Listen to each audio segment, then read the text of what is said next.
जल्दी पहुंच जाएंगे। Breathe breathe. Ma'am please.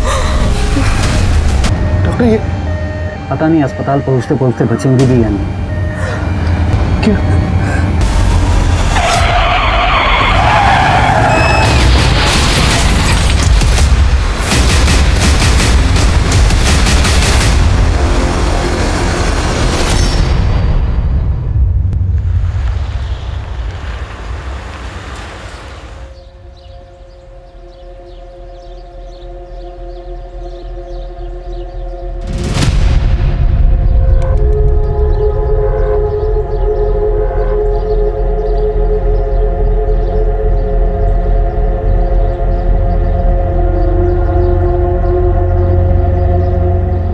मुझे हमेशा गर्व था अपनी बेटी पर और रहेगा। उसने कभी भी अपनी परवाह नहीं की, हमेशा ड्यूटी को पहले रखा। कितनी खुश थी वो जिस दिन वो पुलिस ऑफिसर बनी थी। निशु पापा, मेरी बेटी है पुलिस में है जी। अरे तूने मेरा सर ऊंचा कर दिया। ये बता पोस्टिंग कौन से थाने में हुई है? अंधेरी वेस्ट, वही आसपास किराए पे कोई घर ले लूंगी। पापा, मैं बचपन में हमेशा कहती थी ना कि एक दिन विलेन की खूब पिटाई करूंगी और उनको जेल में डाल दूंगी। तो आज सच में उनकी सफाई करने का वक्त आ गया। मत बचा, जिसने भी किया ना वो बचना नहीं चाहिए।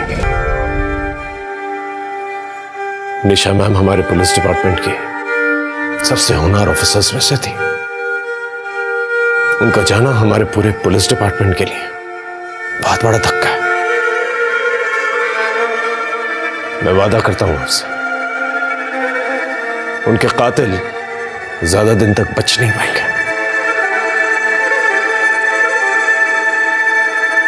नमस्कार दोस्तों, मैं हूं मनोज बाजपेयी। सच्ची कहानी लेकर मैं क्राइम पेट्रोल के इस एपिसोड पे आया हूं।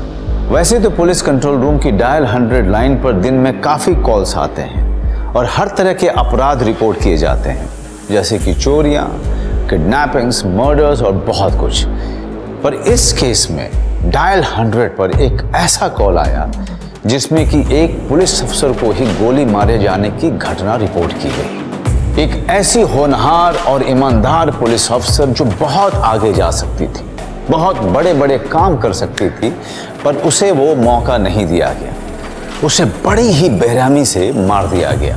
ये केस अपने आप में एक ऐसी पहेली थी जो शायद सुनने में किसी फिल्म की कहानी लगती होगी, और उसका सच राज बनकर कहीं छुपा हुआ था, एक इंसान के दिमाग में।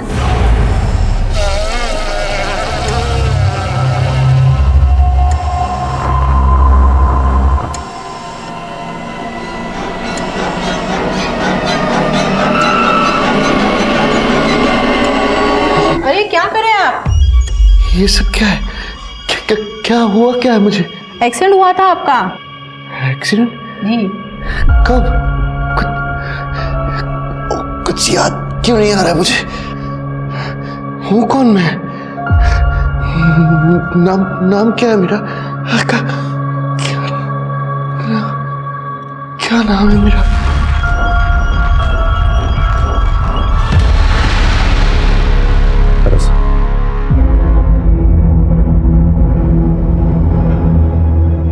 सर मैंने डॉक्टर से बात की है। सर मैं प्रदीप सर मैं आपके साथ काम करता हूं। सर डॉक्टर ने कहा है कि सर पे चोट लगने की वजह से आपको रेट्रोग्रेड एमनीशिया हो गया। इसका मतलब आपकी याददाश्त जा चुकी है सर। मैं कौन हूं?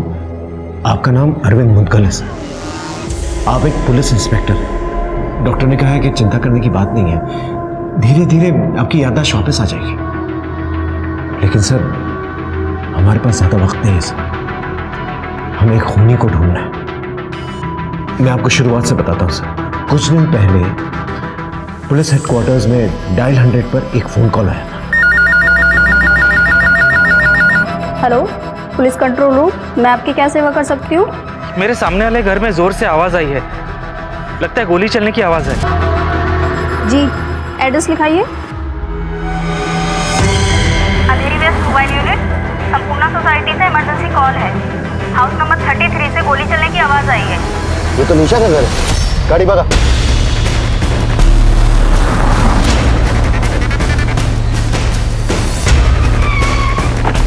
प्लीज हटिए, हटिए यहाँ से।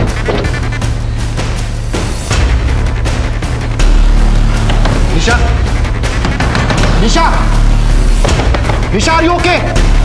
चलो निशा, जल्दी क्राउड को हटाओ और एम्बुलेंस फास्ट।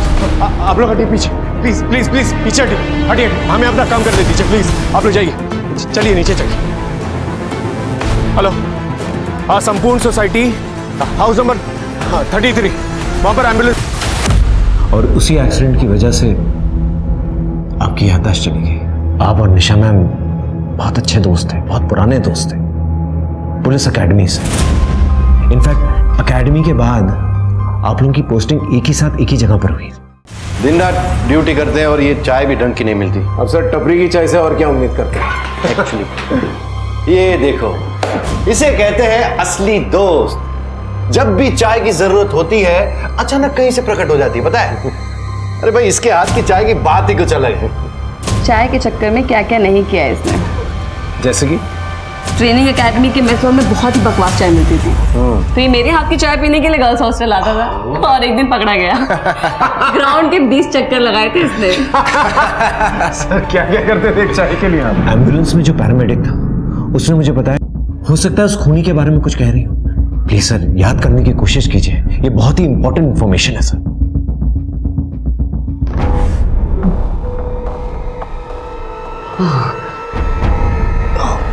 नहीं याद आ रहा है मुझे कुछ। No problem sir, no problem, आप रिलैक्स कीजिए।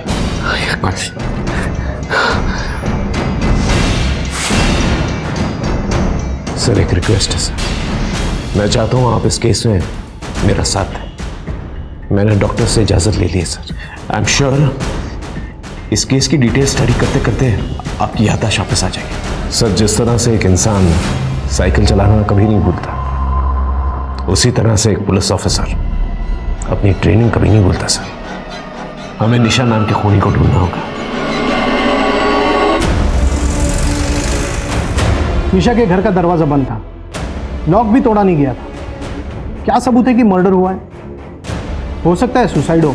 सर, निशा मैम के घर में किसी के शू प्रिंट्स मिले और हम सब जानते हैं कि निशा मैम ऐसी नहीं थी जो सुसाइड कमिट करे। सर एक रिक्वेस्ट है, मैं चाहता हूँ ये केस मैं हैंडल करूँ और मैं ये चाहता हूँ कि अरविंद सर मेरा साथ दें। लेकिन इससे तो कुछ भी याद नहीं है। लेकिन ठीक है, अगर तुम कहते हो कि यह आइडिया काम कर सकता है तो मैं तुम्हें एक चांस देता हूँ। हाँ, लेकिन मीडिया अटेंशन नहीं चाहिए। एक पुलिस ऑफिसर की मौत हुई है, बहुत सेंसिटिव केस है। I will make sure of that and thank you so much. आइए सर, आइए। सर, एम्बुलेंस जाने के बाद मैंने क्राइम सीन को अच्छी तरह से स्टडी किया। ये है वो शू प्रिंट्स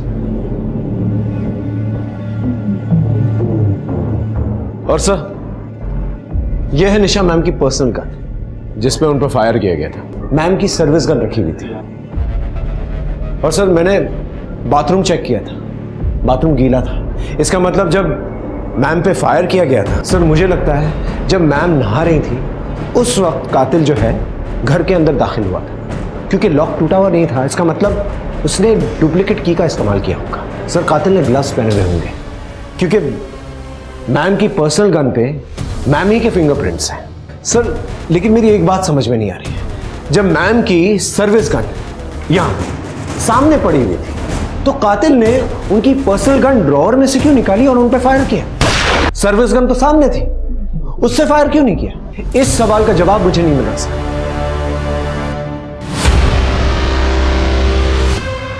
आप ही ने फोन किया था ना डायल 100 पे? हाँ सर, मैंने ही किया था। मैं यही सामने रहता हूँ। कुछ 6 बजे के आसपास ज़ोर से आवाज़ आई थी। पहले पता नहीं चला कि गोली की आवाज़ है या क्या है, लेकिन जैसे मुझे कुछ गड़बड़ लगी मैंने डायल 100 पे कॉल किया। आते जाते किसी को देखा था? सर कुछ 5:30 बजे के लगभग निशा मैडम आई थी। निशा मैम के घर की चाबी और किस किस के पास है? चाबी तो अनीता के पास में रहती है, अनीता ही खाना बनाती होंगे यहाँ पे। अनीता खाना बना के कितने बजे निकली थी? सर मैडम के घर आने के कुछ ही देर बाद ही, और उनका रोज़ का खाना बनाकर मैं उसी टाइम निकलती हूँ। और हाँ सर, उस दिन जब मैं निकली तब मैडम नहाने जा रही थी। चेयरमैन साहब, सोसाइटी में जितने भी मेंबर्स हैं और स्टाफ मेंबर्स हैं, उनकी सारी डिटेल्स चाहिए मुझे। और ये जो कैमरा, सीसीटीवी कैमरा लगा हुआ है यहाँ पर गेट के पास, उसकी भी फुटेज चाहिए मुझे। एक मिनट आइए मेरे साथ।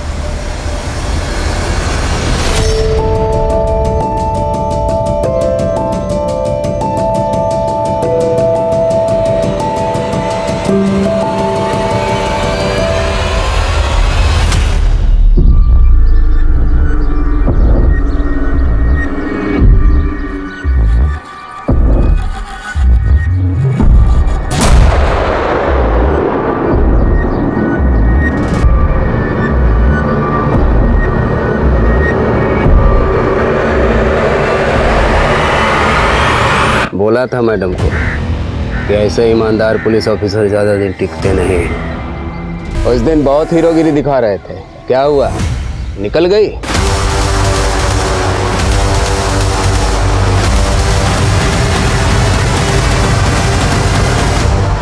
सर क्या हुआ सर? सर हाँ क्या हुआ सर? वो आदमी, मैं पहचानता हूँ उसे। इसका मुझसे और निशा के साथ झगड़ा हुआ था। कौन आदमी सर? अरे वो गया ना अभी मोटरसाइकिल पे। अब मुझे कुछ याद आ रहा है यार। नाम नाम याद दिया। It's okay, relax. हाँ बोलो। निशा मैडम के पिछले 3 महीने की कॉल रिकॉर्ड निकाली गई। सर एक नंबर पर कई बार कॉल हुई है, फिर अचानक कुछ हफ्ते पहले से बात होना बंद हो गई। सर किसी विनोद मिश्रा नाम के वकील का नंबर है। ठीक है, उसका एड्रेस मुझे भेज दो।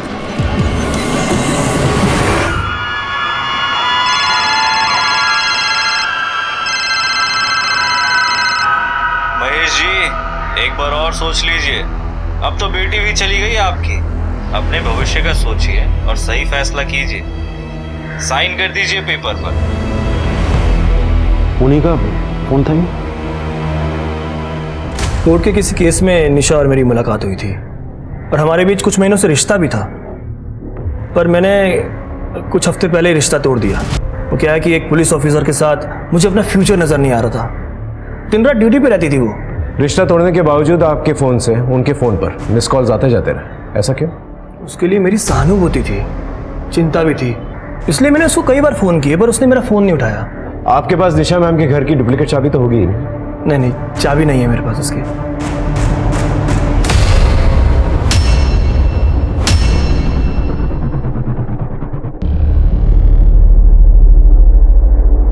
क्या मैं आपके जूते चेक कर सकता हूँ प्लीज? Go ahead.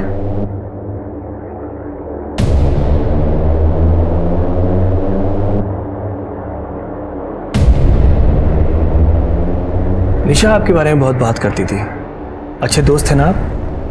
जी हाँ, thank you for the information. अगर हमें दोबारा कोई जरूरत पड़ेगी तो आपको तंग करें।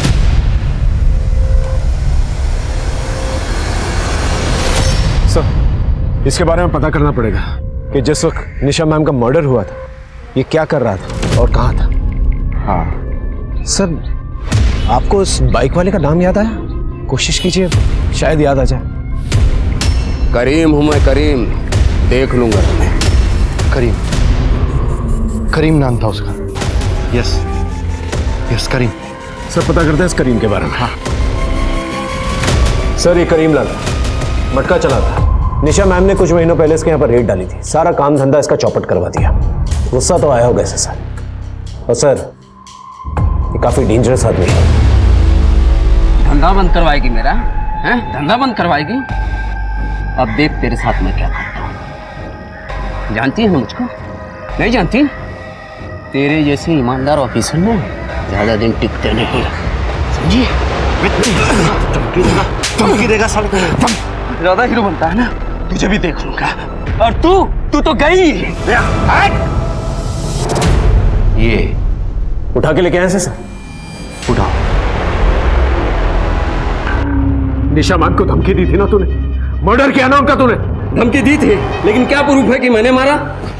प्रूफ तो हमें मिल ही जाएगा। उस दिन जब निशा मैम का मर्डर हुआ कहाँ था तू? दारू के अड्डे पे जाके पूछ लो। तेरे पंटर लोग होंगे वहीं कहीं। सर सर उस जूते के प्रिंट इसके किसी भी जूते से मैच नहीं हुआ है। क्या हुआ, मिल गया सबूत? अब इधर ही रखोगे कि जाने भी दोगे? सर सोसाइटी के पूरे फुटेज मिल गए और सोसाइटी के जितने भी मेंबर्स हैं सबकी डिटेल्स आ गई है। इसे अंदर ही रखो। सर सर ओ सर सर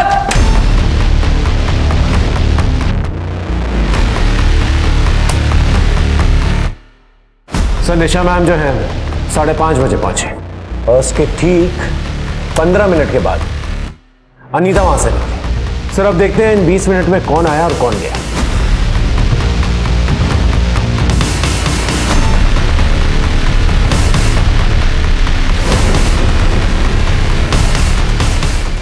ये कहाँ जा रहा है? ये तो निशा के घर की तरफ जा रहा है।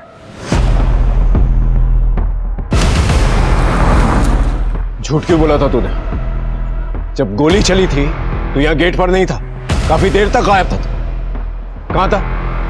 क्या कर रहा था? बोल। जूते उतार, निकाल जूते, निकाल। दे।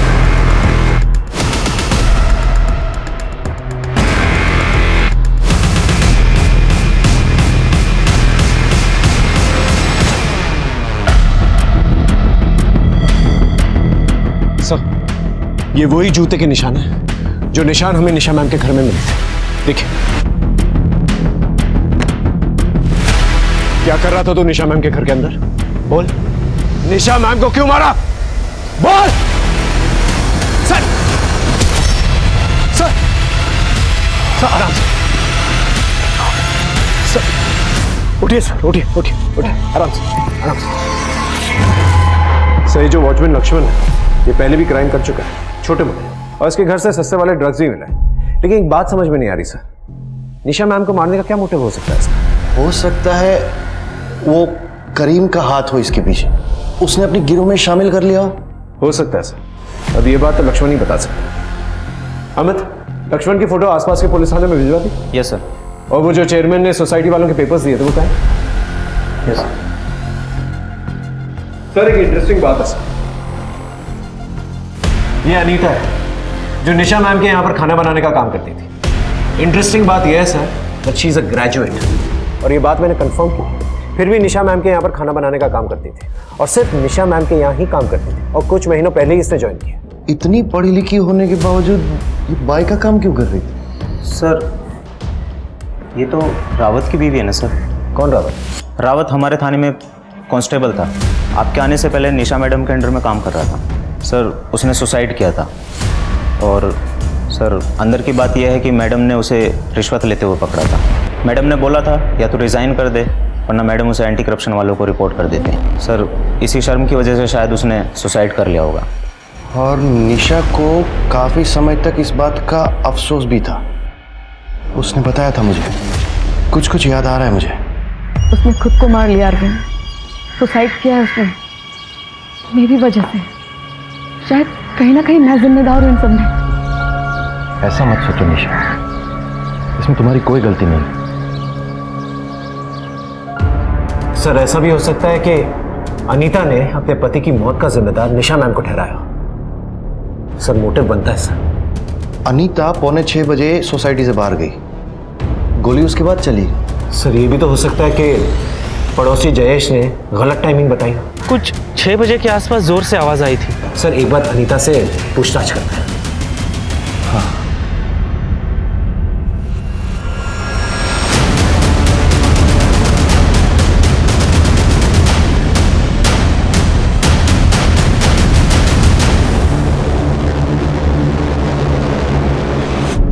तुम्हें अपने पति की मौत का बदला लेना था, इसलिए काम वाली बनकर तुम निशा मैम के घर पे काम करने लग गई।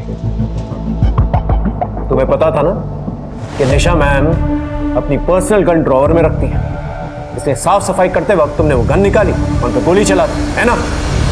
नहीं सर, ऐसा कुछ भी नहीं हुआ है। सच बात ये है सर कि निशा मैडम जानती थी कि मैं कौन हूँ। मुझे दूसरा कोई जॉब नहीं मिल रहा था, इसलिए उन्होंने मेरी हेल्प की अपने यहाँ काम देकर। ये बात साबित कर सकती है? नहीं सर। जब तक का इन्वेस्टिगेशन चल रही है, शहर छोड़ के मत जा। उन पेपर्स पर साइन कर दीजिए ना भैया, बेच दीजिए उस प्रॉपर्टी को। निशा कह रही थी कि वो बिल्डर सही नहीं है, उसी का कहने पे मना किया है। हाँ लेकिन अब निशा नहीं रही भैया, और वो बिल्डर के लोग खतरनाक मालूम लग रहे हैं, वो कुछ भी कर सकते हैं। उन्होंने उस प्रोजेक्ट के आसपास की सारी जमीन को खरीद लिया है, बस सिर्फ आपकी जमीन बाकी है। सौदा बुरा नहीं है। केस घूम रहा था, सस्पेक्ट्स बढ़ रहे थे। ऐसे पेचीदा केसेस में पुलिस पर प्रेशर भी बढ़ता जाता है, और ये तो पहले ही सेंसिटिव केस था, एक पुलिस अफसर का खून जो हुआ था। पर अब तक किसी को ये नहीं पता था कि आगे जाकर और क्या क्या परतें खुलने वाली हैं, ऐसी परतें जिनसे ये केस और भी ज्यादा सेंसिटिव होने वाला था।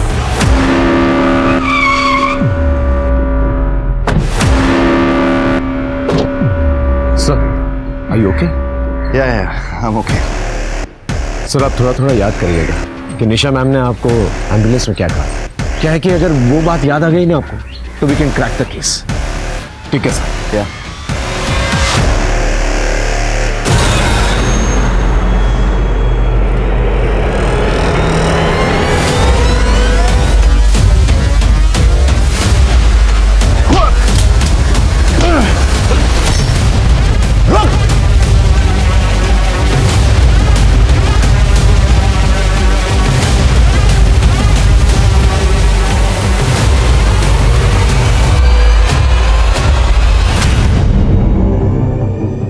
बोल, किसने भेजा है तुझे? क्या नाम है तेरा? बोल बोल।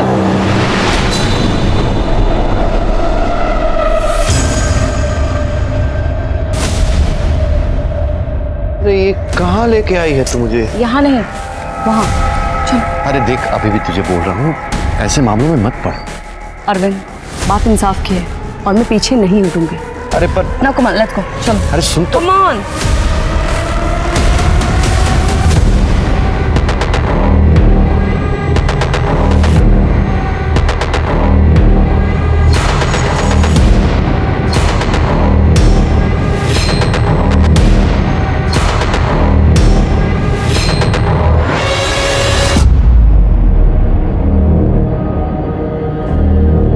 हाँ प्रदीप, मुझे कुछ याद आया है। ये जो सामने घर दिख रहा है ना, वहां पे लाई थी वो मुझे।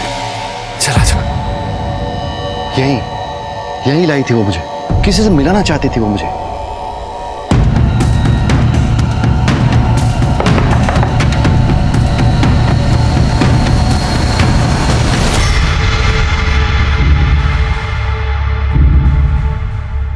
अरे अरविंद सर, आप? निशा मैडम कहाँ है? काफी दिन हो गए, वो आई भी नहीं और उनका फोन भी नहीं लग रहा है। दरअसल निशा मैम का मर्डर हुआ। या अल्लाह। आप जानती हैं कि निशा मैम अरविंद सर को यहाँ पर क्यों लेके आते थे? वो अकेले ही लड़ रही थी मेरे लिए, वो तो बस इनका सपोर्ट चाहती थी।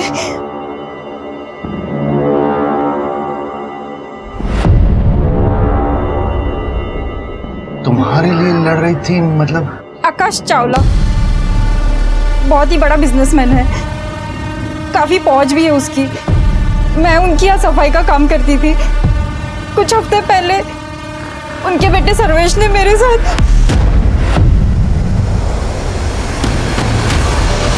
फिर क्या हुआ? मैंने कंप्लेंट लिखवाई थी उनके खिलाफ। निशा मैडम भी थी वहां पे। उन्होंने मुझे भरोसा दिलाया था कि वो सर्वेश को किसी भी कीमत पे सजा जरूर दिलवाएगी। उन्होंने कुछ दिनों के लिए ये कमरा दिलवाया था मुझे, ताकि वो लोग मुझ तक ना पहुंच पाए। वो कुछ भी कर सकते हैं। कहीं उन्होंने ही निशा मैडम को तो। और निशा मैडम ने मुझे एक और बात बताई थी, उनके हाथ कोई चीज लगी है, कोई ऐसा सबूत जिसके बलबूते पे वो मुझे इंसाफ दिलवा सकती थी। शायद कोई रिकॉर्डिंग थी, पर वो रिकॉर्डिंग क्या थी ये नहीं बताया था मुझे। आपने एफआईआर कौन सी डेट पे लिखवाई थी? सर, ये रही वो एफआईआर जो फातिमा ने दर्ज करवाई थी। अब इस केस में एक नया एंगल आ गया है सर। ये एफआईआर दर्ज करने के बाद निशा मैम ने सर्वेश चावला को हवालात में बंद कर दिया था। बहुत गुरूर है ना तुझे अपने पैसे पे? हाँ, एक मासूम लड़की का रेप किया तूने। पूरी जिंदगी सड़ेगा इसी जेल में। लेकिन अगले ही दिन जो है चावला के वकील ने उसे बेल पर निकाल लिया था। ये आकाश चावला काफी पावरफुल आदमी है सर। लेकिन निशा के पास जो रिकॉर्डिंग थी वो किस चीज की थी? हम निशा मैम के कंप्यूटर को चेक करते हैं, उनके ईमेल्स को चेक करते हैं, शायद वहां से कुछ पता चल जाए। Good idea. Sir, watchman Lakshman का पता चला है, पास के किसी एरिया में छुपा है।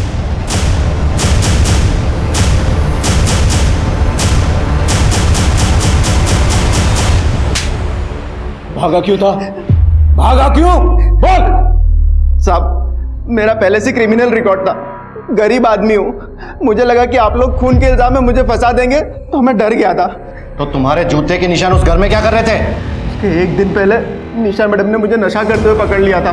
वो चेयरमैन को सब कुछ बता देती, मेरी नौकरी चली जाती, तो मैं बस उनसे माफ़ी मांगने गया था। मैम प्लीज़ माफ़ कर दीजिए। वॉचमैन और ड्यूटी पे नशा करते हो, जाओ अपना काम करो। अरे प्लीज प्लीज क्या कर रहे हो? माफ कर दीजिए, प्लीज प्लीज। खड़े हो जाओ, उठो। एक मौका दे रही हूँ, लास्ट वार्निंग, लेकिन आज के बाद से कोई नशा नहीं। Thank you ma'am. 20 मिनट तक क्या कर रहा था तू? कहाँ था 20 मिनट तक? साहब वो मैं पीछे नशा करने चले गया था। माफी मांगने नहीं गया था तू निशा मैम का खून करने गया था। खून नहीं कर सकता हूँ साहब, और मैं अपनी जॉब बहुत ईमानदारी के साथ करता हूँ। निशा मैडम को गाड़ी के बारे में मैं नहीं बताया था। कौन सी कार? वो लाल कलर की कार जो उनका पीछा कर रही थी, जो कभी कभी बाहर पार्क भी रहती थी। मुझे लग रहा है कि उनके घर पे कोई नजर रखता था, और वो गाड़ी का नंबर ही मैंने लाके दिया था उनको। वो नंबर है तेरे पास? हाँ है। सर आरटीओ से उस रेड कार के बारे में पता चला है। वो कार आकाश चावला के नाम पर रजिस्टर्ड है। इसका मतलब ये हुआ कि चावला निशा को डरा रहा था, और जब वो नहीं डरी तो उसे मरवा दिया। लेकिन सर ये भी तो हो सकता है कि चावला सिर्फ डरा रहा हो और असल में खून लक्ष्मण करके चला गया, और लक्ष्मण हमें इन्फॉर्मेशन सिर्फ इसलिए दे रहा हो ताकि अपने आप को निर्दोष साबित करना चाहता है। लेकिन सर हमें आकाश चावला से एक बार मिलना तो पड़ेगा।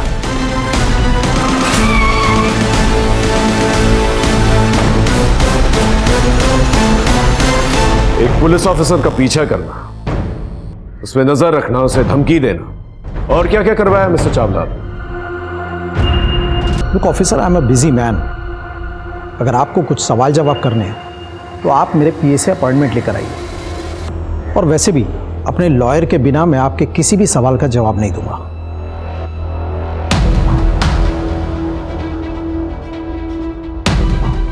सर बहुत ही घमंडी आदमी है सर ये। एक बार वो रिकॉर्डिंग मिल जाए ना, सब कुछ साफ हो जाएगा।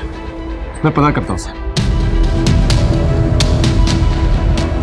हाँ, निशा मैम के कंप्यूटर से फाइल्स मिली? सर आईटी वाला डाटा निकाल ले उनके अकाउंट से, थोड़ा टाइम लगेगा। सर अभी भी पता कर रहे हैं।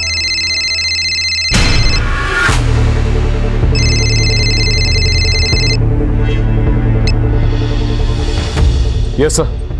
दिमाग खराब हुआ है तुम लोगों का?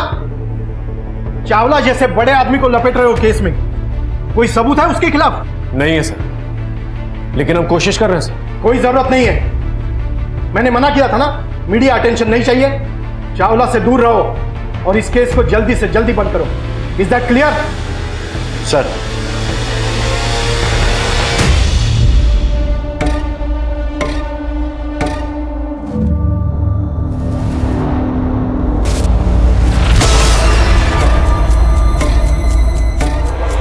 ठीक किया भैया आपने, जमीन रख के क्या करते जब बेटी ही नहीं रही।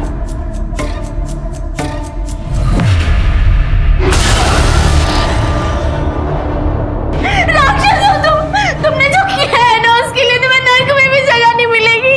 बात सुन मेरी, ये सब तेरी वजह से हुआ है, तू जिम्मेदार है इसकी, और इसकी खबर अगर किसी को भी हो गई ना तो तुझे भी जान से मार दूंगा मैं।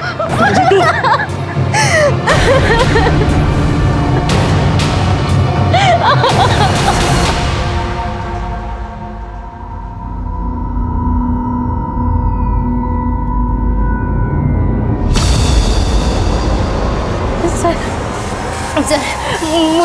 मुझे आपको कुछ बताना है सर।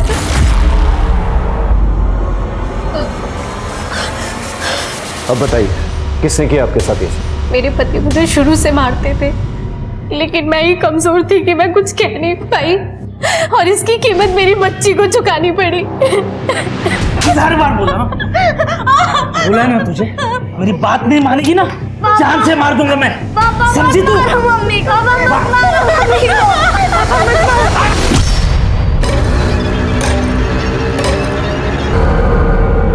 उस हैवान ने मेरी बच्ची को मारकर उसकी बॉडी प्लास्टिक में लपेटी और घर में छुपा दी ताकि किसी को कुछ पता ना चले। और सर उसने मुझे भी धमकी दी थी कि मैं किसी को कुछ ना बताऊं। बस सर इसी डर में मैंने किसी को कुछ नहीं बताया। और सर मुझे लगता है उस दिन निशा ने सारी आवाजें सुन ली थी, इसीलिए अगले दिन वो हमारे घर भी आई थी। मैं अंदर आ सकती हूँ? हाँ आइए।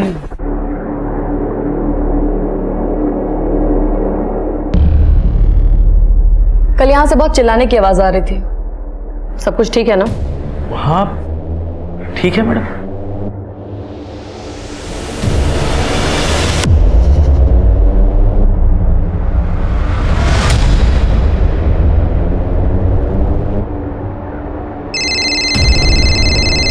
हेलो, या जिस काम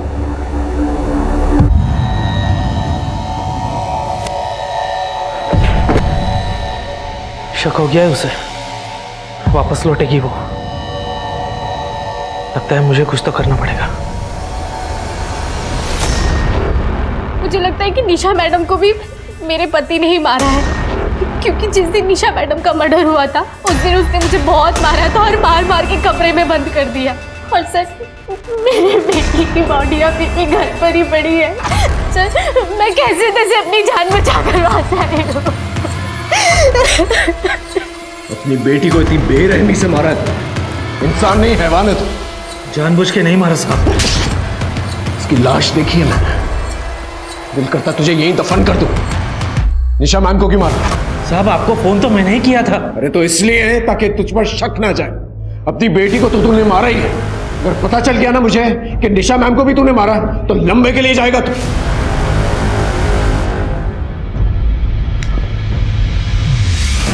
सर बहुत शातिर है, मुंह नहीं खोल रहा। मतलब एक और सस्पेक्ट है, इनमें से किसने किया कैसे पता चलेगा? फिलहाल हम उस रिकॉर्डिंग को ढूंढते हैं जिसे निशा मैम ने रिकॉर्ड किया था, जिसका जिक्र फातिमा ने किया था। कहीं उन्होंने मुझे फिर से अंदर कर दिया तो?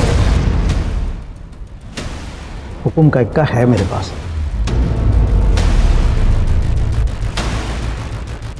आपका रास्ता क्लियर करवा दिया है मैंने। निशा तो गई, मैंने पेपर्स पर भैया के साइन भी करवा लिए हैं, प्रॉपर्टी है आपकी। पर हाँ, आपने जो मुझसे वादा किया था वो पैसे मुझे दे दीजिए, बस कैश। सर हमने निशा मैम के सारे कंप्यूटर फाइल्स चेक किए, सारी ईमेल्स चेक की, लेकिन रिकॉर्डिंग कहीं नहीं मिली है वैसे। सर कहीं ऐसा तो नहीं कि एम्बुलेंस में निशा मैम? लेकिन अगर वो रिकॉर्डिंग इतनी इंपॉर्टेंट थी तो कहीं ऐसा तो नहीं कि निशा ने उस रिकॉर्डिंग को अपने घर में छुपा के रखा?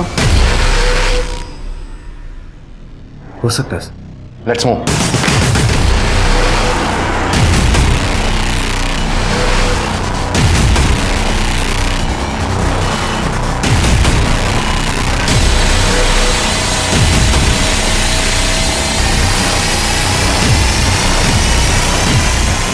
मैम ने इसी फोटो की तरफ इशारा किया था।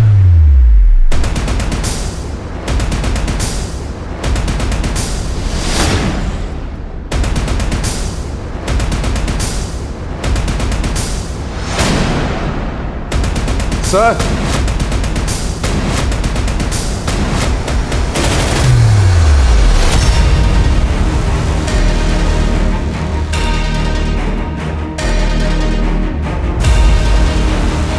यस। चिंता मत कीजिए, निशा कुछ नहीं कर पाएगी और मैं उसे कुछ करने भी नहीं दूंगा। ये मेरे बेटे की जिंदगी का सवाल है, एक छोटे से रेप के लिए वो जेल जाएगा? मैं हूं ना, आप सिर्फ अमाउंट भेज दीजिए, बाकी मैं सब संभाल लूंगा। ये क्या बकवास है? सर बकवास नहीं है, आपकी बातें चावला के साथ जो निशा मैम ने रिकॉर्ड कर ली थी। फातिमा बहुत अच्छी लड़की है, आई ट्रस्ट हर सर। वो कभी गुड मॉर्निंग नायर साहब। मॉर्निंग। कुछ बात करनी थी आपसे, बाद में करें? You can go. Sure sir. आप I leave this file here sir.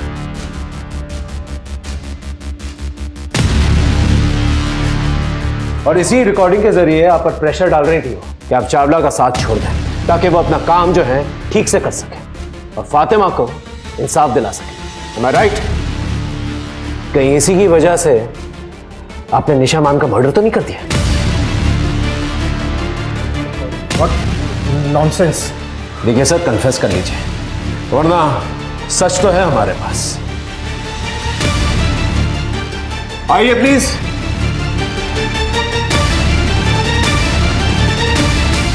Sir को लेके जाइए, बाकी टीम आपका इंतजार कर रही है। जाइए।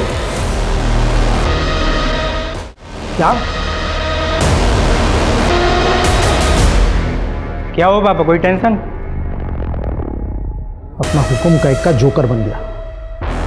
डीएसपी नायर अरेस्ट हो गया। क्या? और वो रिकॉर्डिंग वो तुझे भी ले डूबेगी।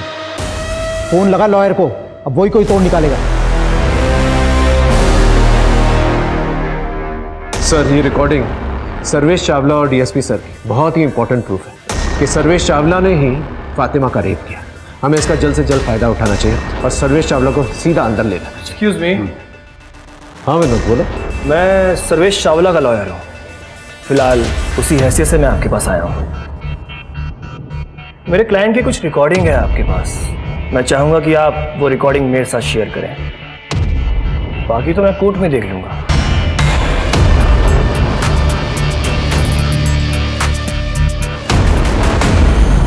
जिससे मेरा सबसे करीबी रिश्ता था वो उस रेपिस्ट का वकील निकला। चुरा के लेके गया उसे, तो मैंने भी अपना रिश्ता खत्म कर दिया उसके साथ।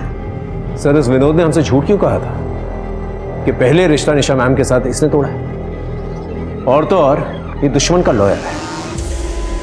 सर कहीं ऐसा तो नहीं कि निशा मैम का खून इसने किया? क्योंकि निशा मैम के घर में घुसना इसके लिए बहुत ही आसान था और अब तो मोटिव भी दिख रहा है। लगता है सर एक और सस्पेक्ट जुड़ गया है इस केस से।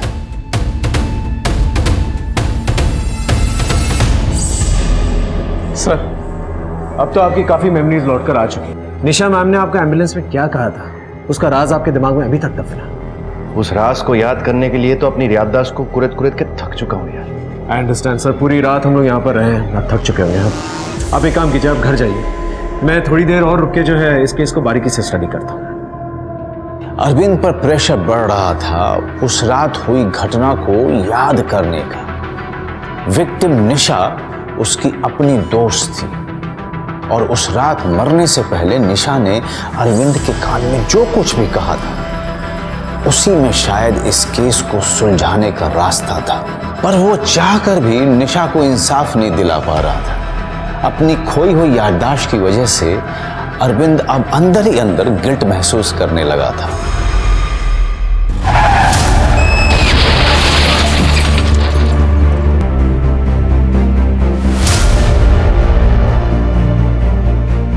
सामने पड़ी सर्विस गन छोड़ के खूनी ने ड्रॉवर से पर्सनल गन ढूंढ के निकाली। जब आसान तरीका सामने था तो मुश्किल तरीका क्यों चुना उसने? ऐसा तो कोई तभी करेगा अगर आसान तरीका सामने हुई ना। घर आके मैम ने गन को इस साइड टेबल पे रखा, पर उन्हीं को इसकी जरूरत इसलिए नहीं पड़ी क्योंकि तब तक घर में रखी हुई गन वो ऑलरेडी उठा चुका था। इसका मतलब खूनी पहले से घर में मौजूद था।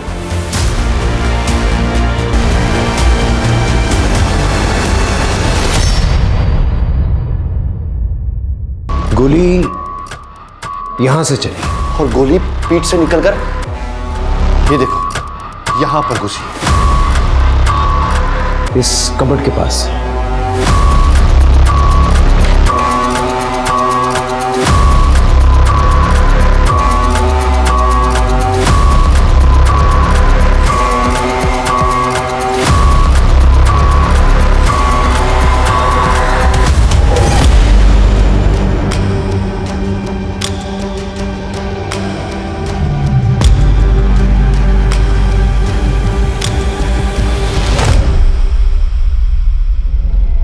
इसका मतलब कातिल घर के अंदर था भी और नहीं भी।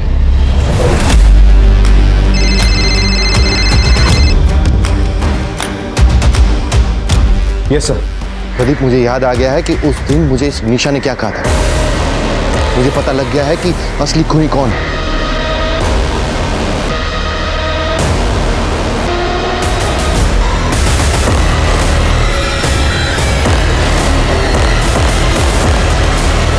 मुझे याद आ गया है कि उस दिन एम्बुलेंस में निशा ने मेरे कान में क्या कहा था। सच बात यह है कि एक मिनट सर, इससे पहले आप कातिल तक पहुंचे। कत्ल कैसे हुआ था ये मैं आपको बताता हूं। बहुत इंटरेस्टिंग है सर, सुनिए। कातिल जानता था कि निशा मैम को मारना इतना आसान नहीं, क्योंकि वो एक हाईली ट्रेन्ड ऑफिसर है। तो उनको मारने का सबसे अच्छा तरीका जो था वो था सरप्राइज अटैक। और सरप्राइज अटैक के लिए उसे घर के अंदर पहले से ही मौजूद होना पड़ता, और निशा मैम के घर के अंदर ऐसी कोई जगह नहीं थी जहां पर वो छुप सकता था। तो उसने देखिए क्या प्लान किया। वो निशा मैम के घर दोपहर में पहुंचा जब निशा मैम थी नहीं, और उसने निशा मैम के ड्रॉअर से उनकी पर्सनल गन निकाली और उसने जाकर कबर्ड में इस तरह से लगाई कि निशा मैम जब भी कबर्ड खोले गोली चल जाए और सीधा निशा मैम पर। यह था जब, क्योंकि निशा मैम जब घर पर आई उन्होंने अपनी सर्विस रिवॉल्वर सामने रखी, लेकिन तब तक कातिल अपना ट्रैप सेट कर चुका था। सर, ये बात मुझे तब जाकर पता चली जब मैं निशा मैम के घर पे पहुंचा और उनकी कबर्ड में दोबारा से तलाशी ली।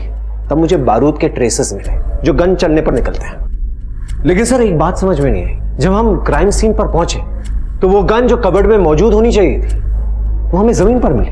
वो गन कबर्ड से जमीन पर किसने रखी?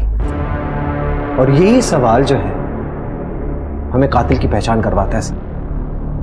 क्या सर, क्राइम सीन पर जब हम पहुंचे तो वो जो गन कबर्ड में थी वो गन आपने कबर्ड में से निकाल के जमीन पर रखी, ताकि सबको लगे कि खूनी ने खून किया और गन छोड़कर भाग गया, क्योंकि खूनी आप है सर। मैंने सीसीटीवी चेक किया। निशा मैम 5:30 को घर आई। उसके पहले ही आपने उनके घर जाकर उनके कबर्ड में गन लगाई थी। आप पहले से मौजूद थे अंदर, और उसी दौरान आपने गन कबर्ड में से निकाली और जमीन पर रख दी। निशा मैम को आपके इस प्लान के बारे में पता चल चुका था। एम्बुलेंस में निशा मैम आपसे इसी बारे में बात कर रही थी। हाँ, निशा ने यही कहा था मुझसे, मैं ही हूं निशा का कातिल। क्योंकि आपने ये सब अंदर ही अंदर में निशा से बहुत प्यार करने लगा था, और मुझे भी ऐसा लगता था कि वो भी मुझसे प्यार करती है। एकेडमी से निकलने के बाद सालों तक मैंने इसी सोच के साथ इंतजार किया कि आज नहीं तो कल निशा अपनी फीलिंग्स को एक्सप्रेस करेगी।